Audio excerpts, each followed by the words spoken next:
Rahul గాంధీపై BJP నేతల వ్యాఖ్యలకి counter ఇచ్చారు కాంగ్రెస్ నేత అద్దంకి దయాకర్.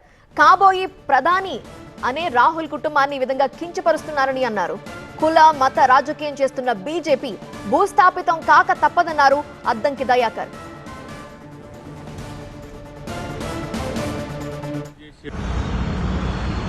రాహుల్ గాంధీ కులం అడుగుతున్న బీజేపీ నాయకులారా, కుల మత రాజకీయాలు చేసే మీకు రాహుల్ గాంధీ కులమేందో తెలియని దుస్థితిలో ఉన్నందుకు ఈరోజు సిగ్గుపడాల్సిన పరిస్థితి వచ్చింది.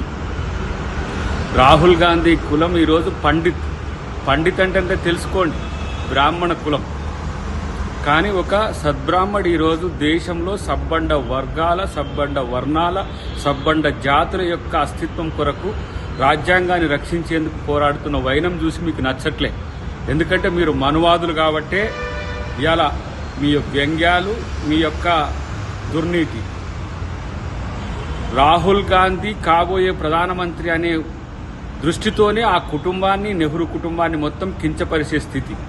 మీరు గాంధీనే ఇలా కించపరుస్తున్న నాయకులు. మీరు ఇంకా సంస్కృతి సంస్కారాలు మీకు ఉంటాయని మేము ఎట్లా అనుకోగలం?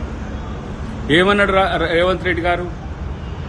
కన్వర్టెడ్ బీసీ, ఆయన ఒరిజినల్ బీసీ కాదు, ఆయన అధికారంలో ఉన్నప్పుడు బీసీగా మార్చుకుండు అని చెప్తే మీకు ఎక్కడనో తాకింది. దానికి రాహుల్ గాంధీని కామెంట్ చేసే స్థితికి దిగజారిన మీకు ఎలాంటి సంస్కృతి ఉందో తెలంగాణ ప్రజలు గమనిస్తున్నారు.